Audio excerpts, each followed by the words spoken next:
concession that you make in the discussion document, where you say that you face a reality that South Africa's electorate does not as yet believe in the capacity of the EFF to lead South Africa. When you do some introspection, what do you think this is attributed to? Look, we're a growing organization. We just turned 11 now. We're on the second decade now of this organization.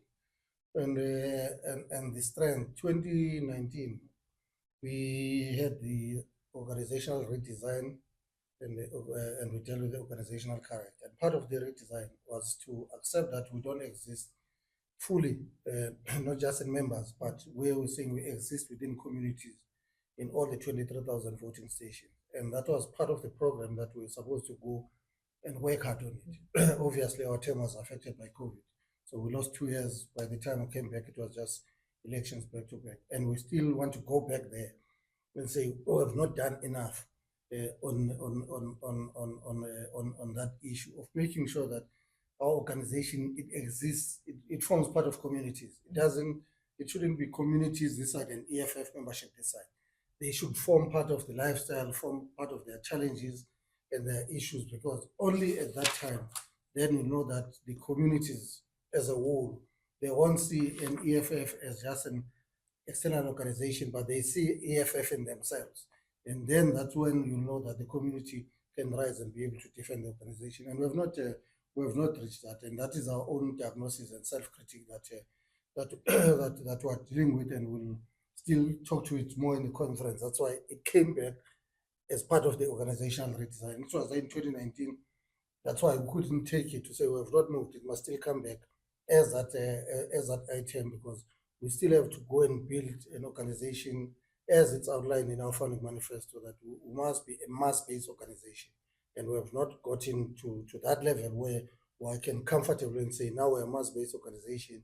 We exist in each and every corner. There are still VDs where we get close to nothing in terms of votes. We want to get to that space that our branches, they still, even now, where you see even our performance in Tawazimbi, where we will get more votes in one VD, and then in another VD you get 3 or 5 votes to show that we've got branches, but they are still not spread evenly on all the VDs, and we want a balanced organization so that we've got a proper foundation of what you call a mass-based movement. So it's a critique that, and it's a topic, as you spoken to, that we're going to deal with.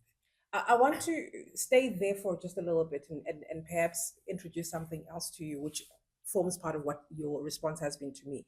The reality is that you haven't really formed enough of a strong base on the ground. Yeah. Do you think that then this attributes to why you can't really, it's been difficult, a battle for you to get ward councillors instead of PR councillors? Is that part of the reality that you face? Yeah, no, that's correct, because for you to get ward councillors, it talks to that, including the cadre that you have, or a fighter that you have on the ground. Part of what we have done now, which we adopted as a CCT, was to have a guideline of who must be a candidate for the EFF, because generally we left that to branches. So branches would meet there and then they say, yes, our candidate. But through the introspections, going back to communities, they say, we love the EFF, but you're not paying attention in terms of the caliber and the fighter that you put there, because you're going to find that our people, they don't have a problem with the EFF in the community, it assists. But you know that when you're talking of a candidate now, it's a different character. And then you find that you've got a fighter and then it's against the whole principal, or a shop owner coming from the ANC, who's the one who gives them transport, who does everything. So already we're starting on the back foot, and our people, they say, look, allow the fighters to grow, but look at this issue. It's one of the issues that we're going to be talking to say, we adopted those guidelines for the candidates, which is still going to be discussed in the conference, because as you know that the NPA is the highest decision-making body of the EFF. So any matter that we even process with us as the CCT, it will find expression in the conference, and it can be reviewed and take a different resolution. So we accept that. That's why we had to adopt that guideline, And we did it, I think, this year, Mm. actually, when we came out of the elections, because we started speaking to our people. They said, as we're going towards local government, you have to start here, because part of the candidates that you put, some of them, and you know, as this society of the South African communities, societies, that in the rural areas, Mm. you know that myself, I'm an old man now with my own house. Oh, you're old man now. I'm old. I've got I'm married. I've got everything. But when I go to my village, Mm. there's this thing with the elders. They still see me as Unyana Dlamini. It gets worse on someone who's a fighter, who's unemployed, to still sit in the backyard. They were like, no. This one, you can't lead us, because we still got old people. So we have to get the balance without obsessing or saying, no, we must look for a certain people, but we have to balance that, because those are realities where when we take our candidate, they say, no, but this one, they don't even take him serious. They say, no, but this one is a son of, give us people that are old and this and this and this. And we have to balance all those things. So in effect, because what I've read in the document was about the criteria to election of CCT members, Yeah. and that you would want CCT members who've got postgraduate degrees. So that in itself will be something, it might not be the same picture, but it will be something similar in terms of your councillors, the people who represent you on the ground. Yeah, definitely. Okay. Yeah, definitely. I think the guideline that we've issued, we already said at least a metric, or you must be a community leader, a recognized leader of any NGO, a community-based organization. All those things, you must be someone who's credible, who's not known for substance abuse or women abuse in the community. You must be someone that at least the community, they say, this is a person that all of us who can get comfortable to say he can represent us. Because remember, the people that you put and represent, you are saying to the communities, leave everything, have faith and belief in this person that is going to champion the future of your children. Because he is the leader, he's the one who is supposed to know what service delivery issues there must be here. He must be a trusted person that even children, when they go to his house or her house, they know that we are going to a house of someone of upper status amongst the community who will provide leadership. So we are saying, when we provide leaders, that's what we basically are saying to communities, to say, here is a person that you can trust even beyond your own family, because this is a person who's going to represent us jointly as this community, and is going to be the face of this community. So even where they are, if they go to town, their councillor becomes a face. If I'm coming from my village, now if we meet people in town, if I say no, I'm from my village, in between, if my councillor is West, they tell me straight that, oh, you're from that word, that councillor was known to be a drunkard. Already, that's a face of the community. So it's important that we get the best of the best amongst us, and we're getting there. I want to ask you about, and I'm going back to what you said about egos when we were talking about Tuazimbi. You say in your discussion document that the organization should always bear in mind, and that seems to be like a motto, organizations should always bear in mind that the people are not fighting for ideas, for the things in anyone's head. They are fighting to win material benefits, to live better and in peace, to see their lives go forward, to guarantee a future of their children. If this is somewhat of a motto for the EFF, I think back to the elections and the post-elections when we were negotiating for a government of national unity. And it states here that ideology should be a secondary to that. So if this was important to you, why not enter into a government where you can influence how government is going to implement policies that will better benefit the people? Yeah, you see what you just read. It's exactly what part of the founding principles of the EFF, and we even always say it, even in our own discussion, that even the first voter who voted for the EFF, it's not just because of the name, but it's the policies. It's a founding manifesto. It's its own policies, and we should never deviate from that for political expedience. So even the discussions that we are talking about of getting into the government of national unity or any coalition, it has to be centered around these principles, that at the end of the day, it has to be about the people. It has to be about the EFF policies. Because if we're going to go there on the basis that, because I don't want to be seen as someone that will got egos, and then you go inside on something that doesn't represent our people.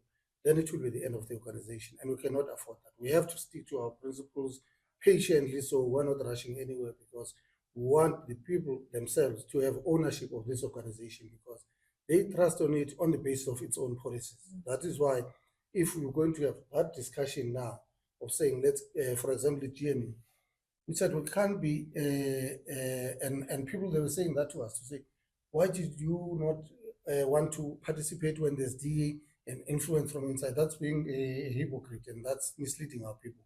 There's no, there should be fundamental basis that we can't go into a coalition or in a meeting to sit with people that are fundamentally against the issue of return of land.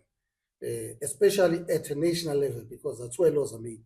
You see, with local government, because we said, okay, we can compromise here because it's just service delivery. There's no policy or laws that can be made at a local government. But at national government, already you are saying we are surrendering the first cardinal pillar of the EFF, because DA or Freedom Front Plus, we know what they stand for. And we cannot do that, because that will just be political expediency or going there for personal accumulation and positions, and we cannot surrender the EFF to that. We have to stick to our to the principles. We have to stick to the policies and the founding manifesto of the EFF as we are entering into the discussion. That's why our discussions at all times, they've never been about who is the mayor. We always say, here are the principles, here are the policy proposals of the EFF as we're entering into this discussion.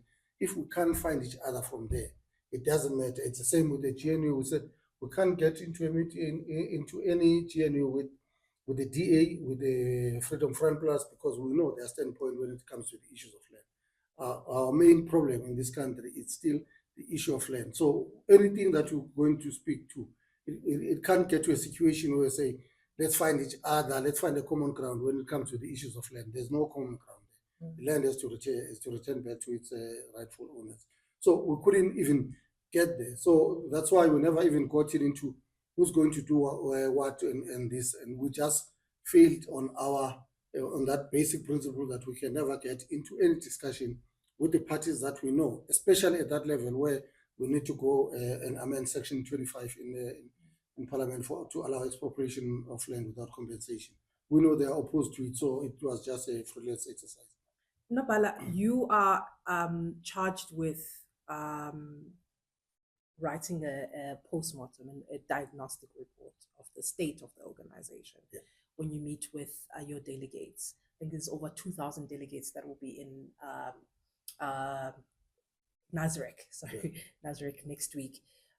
When you do that diagnosis, and I imagine that a lot of it will be part of this redesign document, but when you do that diagnosis, do you reflect on the leadership and its own faults, its own issues, its own weaknesses in the past 5 years? And do you have insight on what those are? Do you have any sort of introspection as to what exactly was the fault of the leadership that led to the EFF dipping in KZN, that led to the EFF dipping, however, slightly nationally? Yeah, so mine is to present the organizational report. So I have to give the historic facts of what transpired, because you don't want to come with a report that has got your own opinion. Because I'm a leader, I'm presenting that report on behalf of the Central Command team. And it's done. It's 83,000 words, so it's not a small report. It's done. I've presented to the city, so we'll present it to the delegate. I'm hoping we can have a sneak peek. No, you'll get it. Once it gets adopted, we'll release it to the public, where we account factually and give the actual history, step by step, of what transpired since 2019 when we left Nazareth up until when we go back to Nazareth. So there's nothing that is hidden there, because anyway, you can't hide it, because the members themselves will raise it to say, but as you look like you left this matter, it has to be debated. So everything, including our own historic account as individuals, is there to say, this is where I was deployed. There's a report about my deployments in the whole 5-year term. There's a report on president, including his community meetings. It's detailed like that, so that there is nothing that you had. So we do exactly that, and we do that by bringing the historic and factual report on saying this is what transpired in the term. That's what the Constitution says. Come and present the state of the organization, which includes membership, which includes performance at on elections, and we go as far as analysis at a VD level.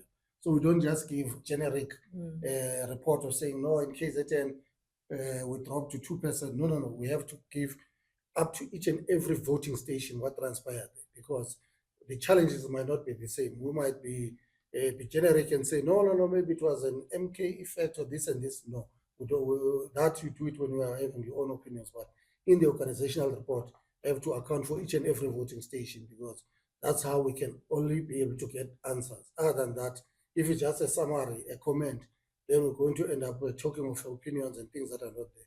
So it's all detailed in that report, including that accountability that you're asking.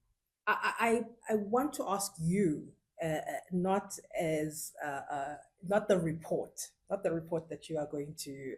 You were credited for delivering what many would have said is a milestone for the EFF and KZN, and then to what it is now. Some people have said that part and parcel of the reason that the EFF, outside of what the MK had done, because it obliterated everyone, outside of that was the fact that you were not there. There was someone else who was deployed, who was not meant to be there. And you had been able to mobilize in KZN. Why did you allow for someone else to be deployed in a position where you know that you had strengths in a place in a province that you know you could better cultivate, and an important province in 2024? Look, it's not an issue of why would I allow organization. They don't work like that. We take decisions in the central command team as the war council that run day-to-day basis of the organization, and we look at what are we dealing with from time to time. That's why we change deployment. And I can tell you now that even the decision of putting Floyd in KZN, it was on the basis of we're trying to saying let's strengthen the organization, because at all times we always try to improve. Remember, we personally, I of the same belief of believing that what got you here won't take you there. So we have to, we can't be complacent and say we've made it, we've got the answer. You always have to try, and that was the intention of the leadership, to say, let's go. We need to strengthen KZN.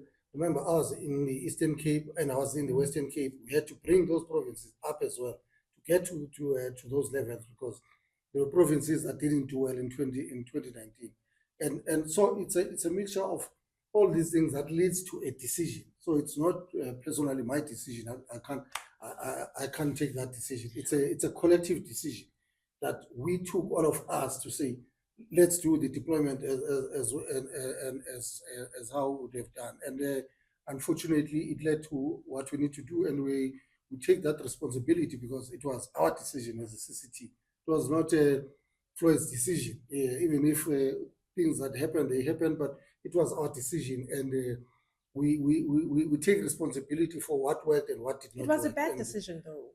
Look, for the fact that we dropped, clearly it was a bad decision, and we've accepted that, and we've done that analysis of saying, first, the people that voted for us, because if you look at what happened in KZN, exactly the numbers that we had in 2019, they remained.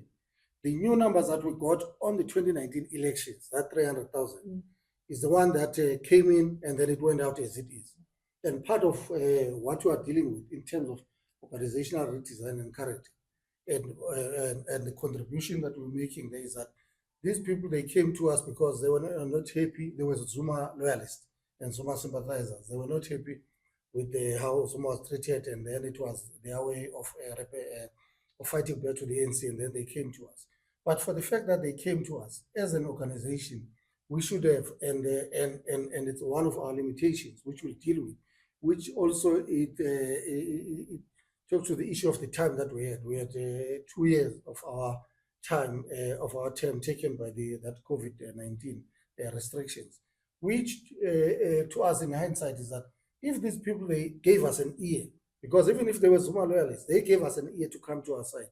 We should have spent maybe more time of saying this is a special project, political education, to make sure that these people, they don't leave. It's one of the issues that we'll deal with it, to say, should we have the same situation going forward? People, they decide that we are not happy with this organization, so we're going to come and temporarily sit with the EFF. How do we make sure that now that they've entered the door, we lock it? And part of that is that those things, they have to be looked as a special project. Maybe in hindsight, we should have looked at that block to say this block is not our block. We have not won it like that base that we have, which is at 90,000 we had in KZN. Let's have a special project of this 300,000 and say, who are these people? Why did they vote for us? Because we don't think they came through us. Maybe through that diagnosis, we've known that these are Zuma loyalists and these are Zuma sympathizers. How do we get them? So that even if they decide to go back, at least let not all of them go back as a block. Maybe through a lot of investment, through political education, a lot of engagement programs and everything, and try to win those people. And it caught us off guard, and they left as a block. So it's a mixture of things. It can't be just a one answer solution to say this is what transpired. But we know who they are, and going forward, we'll know that even the issues of when we get numbers that we don't think this is what we work for, we must not be too overexcited about it. We must appreciate it, but then go back and say, how do we make sure that whatever territory we've gained, it gets defended, it gets protected? Because the duty of every revolutionary is that the first thing you do is to defend every territorial gain that you've managed to get. You know, the ANC is currently undergoing a process of reviewing and rebuilding, particularly in KZN and Gauteng. You know that as well as I do. And the Secretary General of the ANC has said on several occasions that, you know, former President Jacob Zuma and the MK party are a party where he said it was as if they had a Ferrari and they had a Conquest. They were driving Conquest, trying to keep up with a Ferrari. Yeah. I wonder, in that recovery in KZN in particular, how important is it to have, because that's what he is saying, is that we need to have leadership that can contest and contend with Jacob Zuma, the persona that is Jacob Zuma in KZN. Are you mindful of that as well? Look, with us, it's not the persona only, because what we're going to do is that you might deviate from what the organization stands for. Because if you're chasing the persona, you might get those people, but they still turn against you again in the next elections, not understanding what the EFF stands for. We've got our non-negotiable cardinal pillars, which to us, it should be the base. That's why we're not obsessed with votes more than the policies of the EFF itself, because we know that those policies, once we achieve that mission of the EFF, which is economic freedom in our lifetime, South Africa will be a better country. So we wouldn't just chasing persona. Obviously, you need credible leadership. We spoke about it from councillors and everything. But the issue is that we have to go and build a foundation. We have to build an organization that exists in all the 900 wards in KZN. It must not be an organization that keeps moving, because if that is the thinking, look at what is happening now with MK. They went to win wards now in 29 of May. In July, on by-election, they lost the same ones. So you can't be an organization that gets a response through hype. We're saying this is what has happened. How do we build? Because once, what is important is that once we've gained that ground, it must be the ground that will be defended by the masses themselves. That will never lose that ground. So it's not an obsession of persona, because someone is going to say, let's go and look for an 83-year-old man. We cannot do that. And then someone is going to tell us, someone is going to come and say to us, scrap the cardinal pillars, the non-negotiable cardinal pillars of the EFF. Forget about the constitution. Come and mislead our people. And politics by nature, they get hijacked by hype and fashion and criminals and everything. So we have to stand firm on who we are as an organization and be honest to our people, and then go and rebuild, so that even the leaders that we're going to build, they must know that at the end of the day, they carry the mandate and the policies and the constitution of the founding constitution and manifesto of the EFF, that we know that once they are carried to the latter, then the problems of our people will be attended to. Do you believe that there is space from now till 2027 to recover to the numbers that you had in 2019 here in KZN? No, definitely, there is, and what makes us confident is that the people that deliver those numbers, they are there. When the whole thing that has happened, and people they said no, the EFF in KZN, it's dead, it has collapsed. One of the things we did was CCT was to go and meet the structures of the EFF. All the 900 branches of the EFF, we found them intact. There's no leadership of any branch of the EFF that left as the leadership of a branch or even membership. The regions, all of them, they're intact. The province, all of them, they're intact. So it's this issue of that voting block that we did not get right. But in terms of the base, our members, the original EFF members, they remain there. Even when they were saying, trying to run a propaganda to say MK has got a press conference to announce a lot of members of the EFF living in KZN, and they failed 4 times. They even tried to call some of the members to say, no, come, we'll give you money because we need to have a press conference. They said, no, why EFF? By the way, some of the voters that left us, they're already back in the fold. They're saying, look, we voted this election. We thought this thing is about Zuma and Sibata, but we can see that look like we still got the same people that that we left in the ANC, because it's not Zuma alone, but we see these people that they've messed up our municipalities and everywhere else in our communities.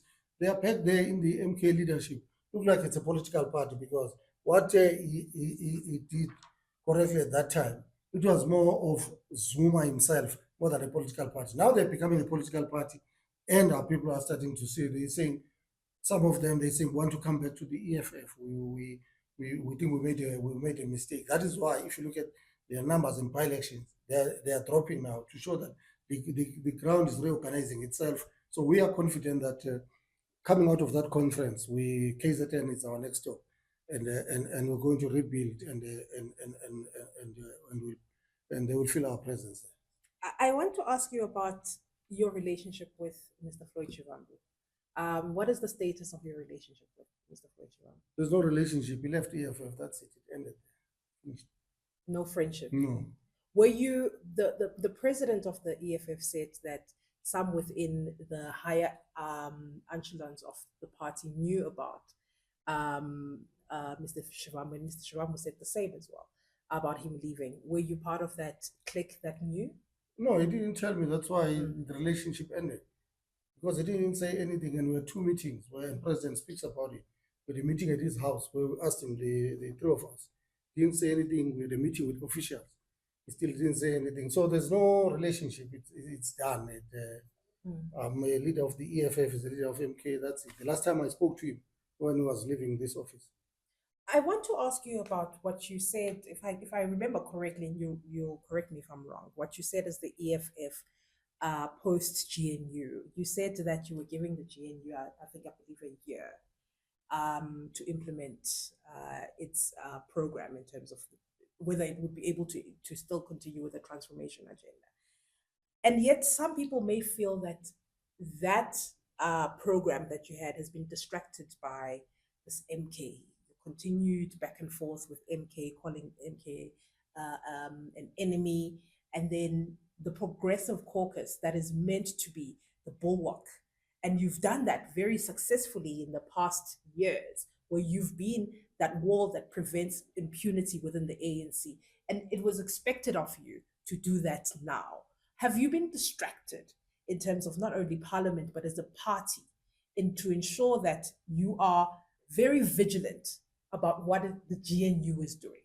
No, we're not distracted at all. If you look at this program, where we are now, this is a program that we adopted at the beginning of the year. We said we'll go to elections, and then after elections, the next program, it will be the 11th anniversary celebration. After that, it's an NPA, and we'll stick to that. We have not been distracted. Coming to the work in Parliament, we have not, and you can see through our debates, you see we're in court on the 26th of November, chasing the Palapala issue.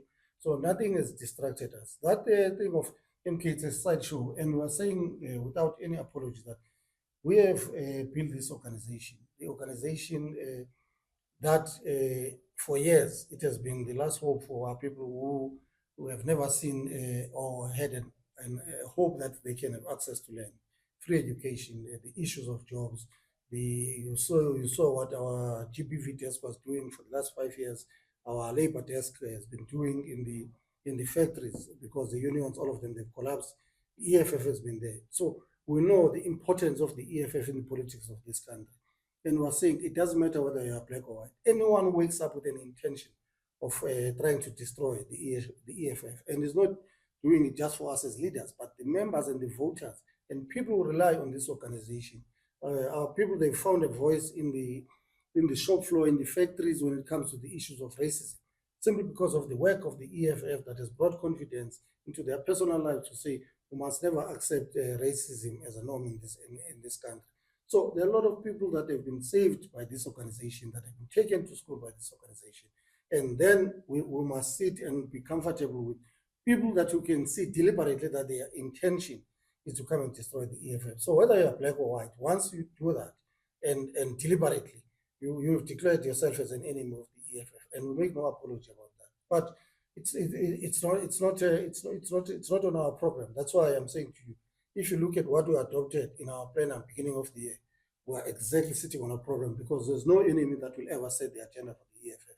We set our own agenda, and we'll fulfill that agenda, which talks to the issue, talks to even the conference that we are sitting from next week Thursday. It was our own agenda that we set at the beginning of the year, and we've achieved everything that we said we're going to do. So there's no distraction that is coming from MK or anyone else. GNU, you must ask him, the EFF were on him. He went to spend money there in the Olympics. We've taken him to the public protector. The public protector has responded. He's sitting on that case.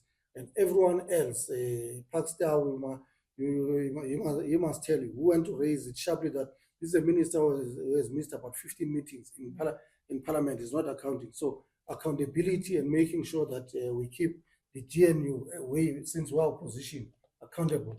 We're doing that without about left parties uniting. I think this is part of something that you believe in as the EFF as well. Any conversations with the SACP that you would entertain? No, we will entertain conversation with anyone, but we think at this stage they are bluffing because they did not get positions in the GNU.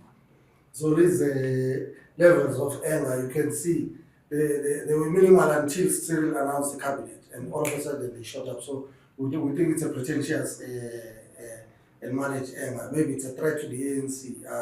And I think if Cyril can appoint him, that story of them going on their own. Plate is still there as a minister. Why is not resigning if they've taken a decision to stand on their own as a party? I think it's a solid operation trying to threaten the ANC so that they can look after it, because it has been a trend that all of them, they go through their exit. It's through being given a ministerial position, and with him as a secretary, as a general secretary, it has not happened. So he's pushing. I don't think they are honest, but we'll see. Time will tell. I want to ask you about, the DA, for instance, has, Helen just said in an interview with the SABC that she went to America, she spoke to staffers in President-elect Donald Trump's office. So clearly the DA does have, and we know this, DA does have international links in the West. The ANC as well, West and East.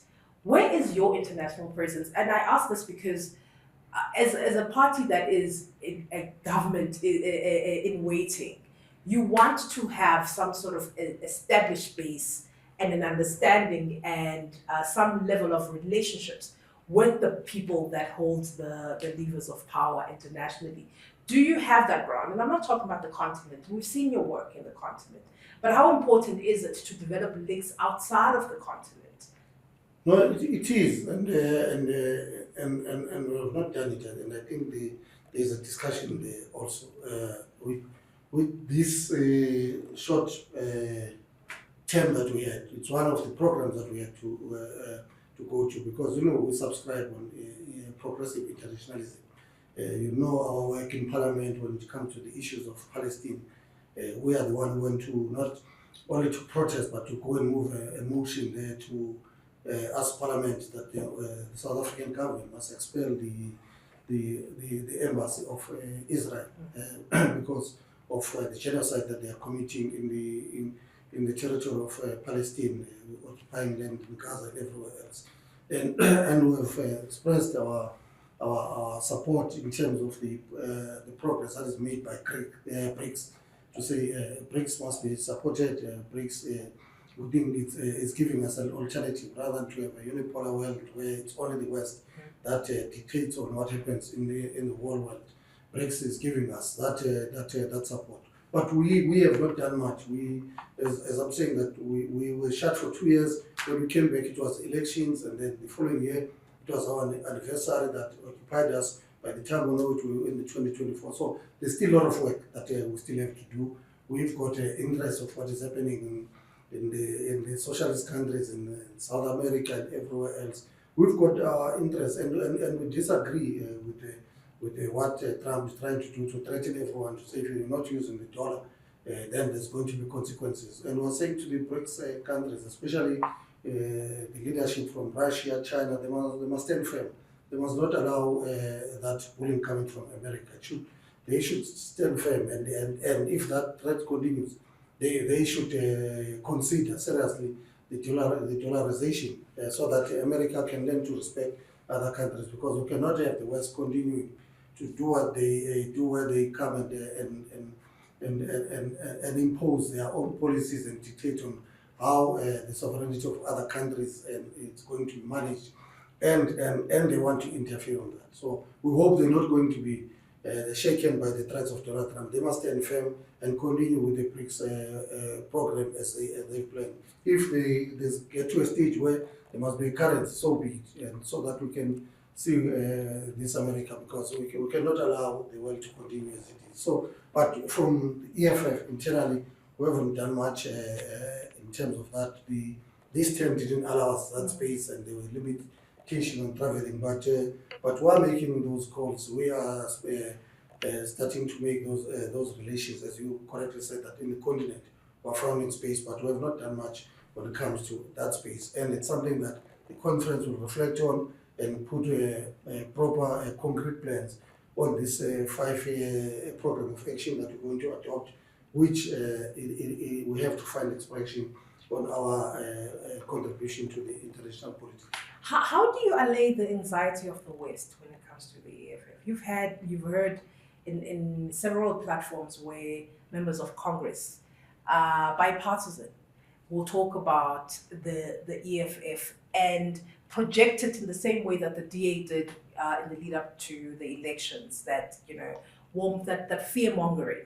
How do you allay those fears? Because as much as we can say ideologically you identify with the socialist countries, but trade determines that you have to have some relationship with those countries, with the European countries and the Americans. No, we don't have to allay any fears of the West. We are running our own program. We are an organization that it's in Parliament, so meaning that we subscribe to the Constitution of this country. So if the West, they are genuine on those issues, the question that they should be asking is that why are these people, where DA it's serving in the same Parliament and we serve next to them, and then we are projected as these people that go around killing white people. So we don't have to bother ourselves by allaying their fears, because we've got no responsibility for that. We've got a responsibility of building this socialist program that we're focused on, and doing it in the interest of our people. You know, when it comes to the issues of who must be your friend, you choose your own friends, and the people, if they don't like you, it's their own business. But we're not going to do things because they don't have superiority of life than the people of South Africa and ourselves as an organization. We've got our right to exist, and our right to think, and our right to run our program. So our program, it does not affect anyone. We're running the program that we think is best for our own people, best for the continent, and it's best for the world. That's why we even choose those that we want to associate with. And that's what we're focusing on. We can't be focusing on allaying the unfounded fears, because even those are unfounded. It's a own media that has projected us in this way. They listen to our political opponents, DA and Freedom Front Plus, who moves around and say, yeah, there are farm killings in South Africa. They don't give you stats. They don't give you anything. And we can't be an organization that is going to be focusing on those issues. We'll end up not having a program, because by the time you try to respond to this, they're going to create another one. So when are you going to run your program? Because if they trap you into that and you think you exist to make them feel comfortable and happy, when they don't return the same favor, because they should be themselves saying, how do we as the West come to people of South Africa and make sure that our existence, including the trade relations, they are for the benefit of South Africa. If it's exclusively for exploitation of our mineral resources, then those are not people that we want to be friends with, because they see this country as it was since they came here, as a country of extraction of mineral resources to go and develop their own nations and leave our people swimming in a pool of poverty. So we're focusing on running our own socialist program. SG, I've got 3 last questions for you. Let me start with what the chair of Gauteng said to me a couple of weeks ago in an interview, and he said that he called for continuity within the leadership, the top brass of the EFF. What he was saying was that in this time where you have bled votes, what happened with the deputy president, it's a tumultuous time for the EFF. One would want continuity, to see the leadership to maintain some level of continuity and stability within the organization. Your perspective on what should happen in the NPA? Look, I think it's a balanced view. For anyone who's got interest of the EFF, you don't want to just keep like we're dancing. It's my time to dance on the stage. We've got an organization that we need to maintain. We've got the leadership that know the foundations of this organization that must take it forward. So it's a balanced view of saying continuity, and those that I know that can come and add to the leadership. And if those can be the outcomes of the conference, I concur with that view. That you need to get that balance, because also part of what we're doing, as you know, that part of majority of our constituents is a youth vote. So you want to start integrating and getting some of the younger leaders to come and learn from the leaders that have been here since day one on how things they need to be done. That member of the organization, it has to be kept on how the organization has worked and how it has navigated itself when it was confronted with the challenges. So I think it's a fair view and an opinion, and I agree with it.